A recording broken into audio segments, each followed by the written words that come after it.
Lelo nazo linga pour répondre na émission na landi lelo mon frère na landi mona télé Africa émission oyo Israël Mutombo bosoro na la politique ayambaki Christian Bosembe ayambi Daniel Safo ayambi na David Mukem. Mais makambo nga na yoki na monoko Safu. Je m'adresse à toi mon jeune frère. Oza député. Député ne signifie pas que Batouba Salaka ba courbette liboso na yo. Jamais. Les immunités, vous le comprenez très mal. Comportement Salaka na télévision, mouke ba pouvez te battre. Ata bakangi mais ba kolanda na bureau, on peut écrire au bureau, battre le comportement en tant que député zandengeni. Il faut faire attention avec ça. Ton encouragement est belé, ton soran est belé, mais évite de dire des choses comme ça. Yé azoloba, asili ozo kataye, ozo la saka kiyang. Mouke na sa mwana ONU britannique. Ça signifie ONU britannique. Na mwana ma tête. Vous dites que les champions du Congo va aussi dans ma tête. Pourquoi ozo kolinga ko kitisa ba na ma tête na biloko moko akara eleka. C'était du banditisme à l'époque. Maintenant ba koma ko sala misala lelo so ko lingo zo tombola bi oke ma tête. Batwana ba komi na idée musu tika yo ko zo ngisa bango na biloko pamba ya se na mwana ONU ma tête. Au condamné mouke ba ke azoloba na za vrai combattant na ko beta yo. Mais tu es le même. Toi tu dis tout de suite comme député aux Oroba naza na bana matete libanda okobundana bango. Tu viens de le dire. Nana policier. Donc qui député au côté aux comprendre dans sens na moté. Owele ni bala policier na no futamete. Je comprends que toute la lutte aux aïe mener et jala qui pour au se venger na batumo ko songolo parce que les solo batumo ngi ba éviter que tu étais membre de l'UDPS. Na ba moment ya kia okende ki lisusu kozonga na UDPS pour que bayamba yo bien bayamba ki yote nde kanda ozwa kolinga ko se venger contre tous ces gens. Bango bayamba ki yote parce que ba mona ki oza versatile. Moi je peux le confirmer. Au lobby maître na yo aza Etienne Tshisekedi. Tu mens. Ozo répondre parce que lingi à travers mon Tshisekedi comme Fayulu Salaki, tu fais la même chose.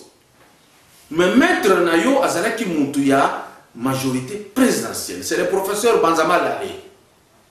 Toi, tu vivais de Nabambo et le président Kabila. Oh, ça, c'est connu. C'est ce qu'on puisse te dépouiller. Et puis, tu as Ganga, le nom Kabila, Oganga, le problème, c'est lui. J'ai chaud, ma tout ma belle. Les lots Oyo.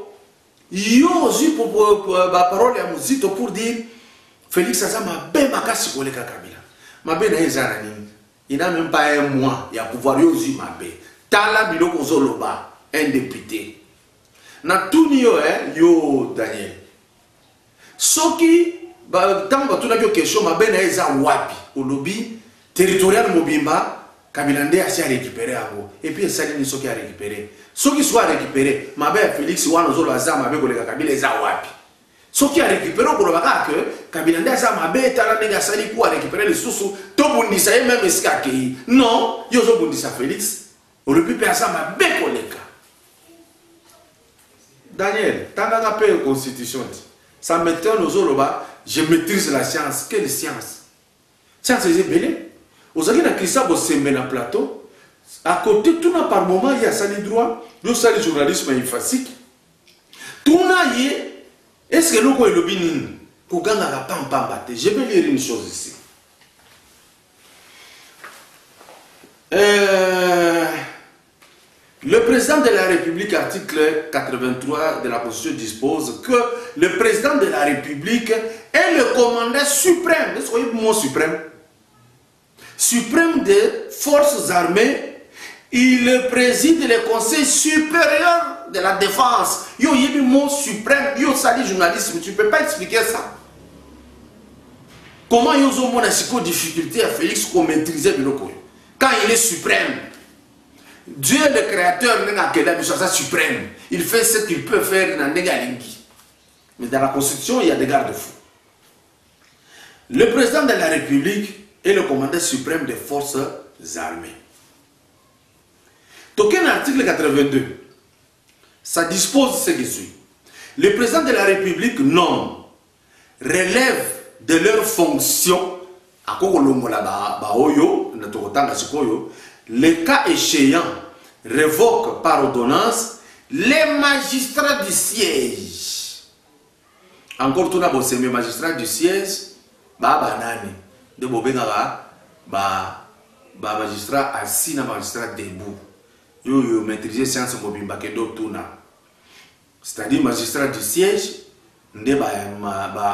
juge, parce que assis, magistrats du parquet, ce sont des magistrats debout, parce que même pour faire le réquisitoire, ils sont debout.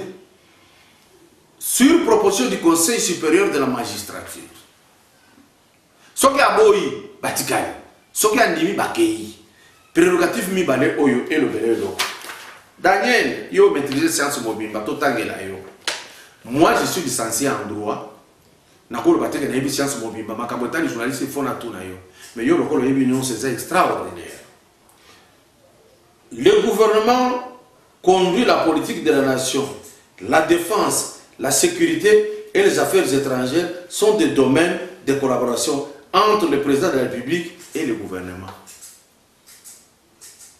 Le gouvernement conduit la politique de la nation, la défense, la sécurité et les affaires étrangères. Vous avez compris cette différence entre le chef du gouvernement et le chef de l'exécutif. Lui étant le chef de l'exécutif, il a tout ceci. Il peut le faire à tout moment. Ça, c'est très important. Boye kolango na la muka, bo solola yango, ça vous manque énormément. Yoga skoli comme le président de la République, article 78, nomme le Premier ministre au sein de la majorité parlementaire, pas présidentielle, majorité parlementaire. Mais dans minute il n'y a pas encore la majorité parlementaire dans le Parlement. Il y a des athées. Nous sommes en supputation. Mais on ne l'a pas encore constitué. Majorité parlementaire et Kobima, dans le deuxième paragraphe, il y a article 78, il y a Constitution et lobby. Si une telle majorité n'existe pas, Daniel Safou, yo maîtrisé science il y a médecine bientôt, le président de la République confie une mission d'information à une personnalité en vue d'identifier une coalition. Article et lobby que le président va choisir, confier sa mission d'information à un membre de la majorité. Non, parce que la majorité n'est pas encore là. Une certaine personne, c'est-à-dire quelqu'un qui a un nom, quelqu'un qui a une histoire, qui a un cursus. Le président de la République va se choisir cette personne à constituer coalition. Daniel Safou. Il faut lire avant d'aller à l'émission. La mission d'information est de 30 jours renouvelable une seule fois. Le président de la République nomme les autres membres du gouvernement et met fin à leurs fonctions sur proposition du Premier ministre. C'est quoi Tango a un Premier ministre à chaque fois. Mais à un Premier ministre Wapi, je rentre à l'article 78, premier paragraphe, alinéa premier. Le président de la République nomme le Premier ministre au sein de la majorité parlementaire après consultation de celle-ci. Mais comment avoir une majorité parlementaire? Le président va choisir un homme de son choix ou une personnalité Oyo a pour une information, il a constitué coalition. Coalition la majorité député Belete. Cette coalition va être entre cette majorité qui sera irréellement identifiée. Pourquoi j'ai dit qu'il n'y a pas encore la majorité? Le FCC, c'est une plateforme politique électorale. Ce n'est pas un parti politique. Donc jusque-là, on a assemblée majorité zadée. Parce que plateforme wana ya FCC et si ça essence nango et koufi élection c'est l'équipe maintenant awa ba parti politique ezaki ebele na FCC baza libre ya okende pas ya Félix pour la majorité ça il n'y a pas encore une majorité aujourd'hui ba ke lisuka ko tala yebi en tout cas science otanga na infasi au revoir majorité za lisuté la majorité se constitue. Il y a la loi qui va définir tout ça, il y a la majorité. Donc, Kolobaté que tu as toute la science, c'est une entorse. Il faut éviter un tel langage, nous tous nous apprenons.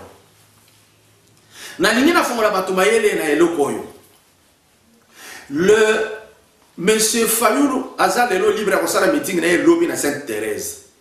Binonyon Souba Daniel Zoloba ngai na assemblée tozala na pona ko contre Félix to ko traquer soka sali ba beto ko telemela et nous allons faire voir na kolinga Daniel safu na émission na assemblée kuno zali okotangela biso banda kutu oyo muzito azwa okola exception isika azwa ki momo pa azala nango hein je vais voir il est de la muka 2 okoyana ba fiche oyo la kisaka bomengo ya muzito avant comme premier ministre on n'a jamais vu ça. Daniel na kolinga bola kisango bino bato ala muka kuna ko nde wana na kondima ke makambolo bakeza solo na kolinga otala ba richesse tout Moïse azwa ezaki ya musala nini azwa abandaka ndenge nini biso to yebi eskaza laki na mbongo wana correspondre te yo okola musa dossier wana pona ndima yo.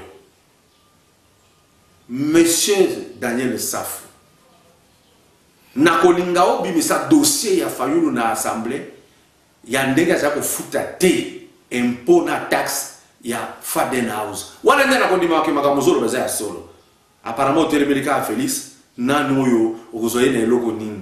Félix n'est pas riche c'est tout mais azala biloko et a hérité pe biloko papa na ye. Daniel Saf apparemment oyebite pourquoi aucune assemblée. Tant que nous sommes dans la majorité, il y a une politique qui est là, mboke kobeba, ndé réseau tindio que Félix Azamabe, quel est le raisonnement? Même si vous avez raisonné pour être. Maintenant, quel est le rôle de l'Assemblée nationale? Je te donne une notion que tu manques énormément. Ça a le rôle de légiférer et de contrôler toutes les actions du gouvernement. Mais ce que vous avez dit, vous avez contrôler, bateau et FCC, vous avez contrôler, le ministre vous avez maintenant, tu es en train de dire ça serait impossible que corruption ici, là, confusion ici, là, népotisme ici, là. C'est-à-dire que tu es nul, tu es allé quoi faire là-bas. Donc, déjà, dans ton mental, tu as posé le sous-question. Baïbaki victoire à Fayoulou, Balabi, c'est ni à Ibi. Mais n'a pas quitté, Mousito qui est parmi les mieux votés, le mieux élu plutôt, il y a République. Je n'ai pas entendu Mousito Koboya, bah voix où il y a Zui. Parce que bah voix on a monté bien on a Seni. D'un côté Seni tricheuse. De son côté là où il y a Zui. Seigneur a triché. Yo moko Daniel Safu au gagné. Seigneur a triché qui t'est pas na yo. A triché quand pas ba muso muto ide pesa l'équipe a triché. Ce qui vient de l'équipe a triché. Quel raisonnement? Je suis en train de m'inquiéter comment sera l'Assemblée nationale. Ça sera une honte, je pressens. Une honte, pas les chevronnés. Bah PFCC va travailler bien. Ils ont intérêt à travailler bien. Moi je suis avec eux tout le temps dans tout la question. Ce sont les gens avec qui nous avons vécu, amis, Banini, Balobi, M. Kadjombo. Nous sommes obligés de nous rattraper. Mais tout ça, pendant le mandat de M. Nyon Somi Balé, pour que le peuple se retrouve.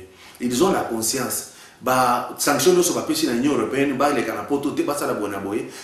Kota qui n'a difficulté, Kabila, Bazoka, Natena Mindele, a intérêt pour Mungisamboka, pour vivre bien, Awa, pour vivre pour les bandates. Il y a des conséquences. Il y a que vivre dans le monde à l'étranger, il y a des bloqués, il y a des bloqués, mais ceux qui sont dans le monde, awa, bakosala, bozoboanate. L'FCC va bien travailler à côté Donc, ici, à SSC, on travaille bien à côté de Félix.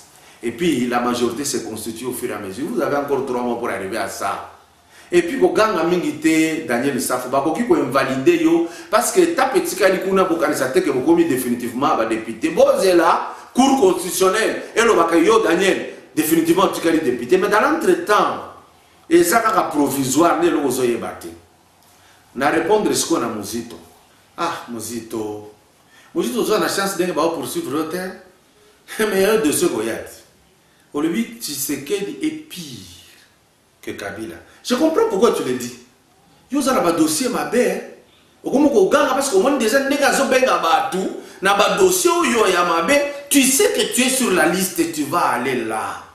Donc on dit qu'on va déjà ça ma belle pour contrôler you. Ba yeba nyonso zo akezani. Ngala ko lobe belete na osala émission na Jekoko Mulumba. Comme ça, tout à la ceux qui ont mérité, on va phrase la Félix. Et puis tu es contradictoire. C'est toi, Olobaki, c'est un garçon honnête et sincère. De tous nous tous, c'était lui l'homme sérieux. Balamoko, on mérité à commis pire. C'est ça la mouka. Oui, le machine a voté, mouké a voté nango. Oui, le bien ça, un sincère, mouké a commis pire. Vous êtes comment? Comment vous, les gens qui vous suivent, ils vous voient comment? Comment est-ce qu'ils vous trouvent? Quand on sait que M. Mouzito, le campus populaire au Salaki, il avait autant. Il a dossier à chaque moutou. Tu as ces dossiers-là, toi. Tu étais Premier ministre. On n'a pas compris, bon, mais aujourd'hui, il y a le ministre de la Finance. Non, on va chercher à savoir. Il y a encore des gens, moi, qui t'attend, au comment on le déjà avant. Kaza pire, à pireté. Na ofungolo muzito zo ebelo comme côté. Martin Fayulu na minute yo azana intérêt parce qu'azana un avantage ne moko chez azui. Abozala jamais président de la République na moment yo. C'est déjà fini. Mais Martin Fayulu siko yo azobanga eloko moko. Azobanga même bazonga na pays, azobanga katubi azonga na pays, ba patron na yeso bazongi ya kufi alimwe. Azo souhaité la minute où Martin Fayulu batikalaka libanda pour y comme chef de file de l'opposition. Parce que Félix Tshisekedi a comme président de la République. Azali sous na opposition Fayulu a la possibilité na minute où a comme chef de file de l'opposition. Chef de file de l'opposition a comme bon na gouvernement. Ndako za la porte-parole ya bino tout bo za na opposition ye Fayulu a kozala a sorana Félix ba kutana. C'est pourquoi ça là meeting ya lobby pour abandako s'affirmer que c'est moi le chef de file de l'opposition. Attends lobby ba ibaki ba vote et ça discours qu'on a beau c'est pena mais il y a problème là y a comment directement chef de l'opposition. Quand tu as souhaité que Bobi Missa gouvernement noki Félix Assala Moussala noki ba nommé chef de file de l'opposition et porte-parole de l'opposition, c'est fini. Nalingi na suki sana bakambo oyo salemaki na ba étudiant na Lubumbashi. Bo réclamer courant, bo réclamer eau, bo réclamer taux.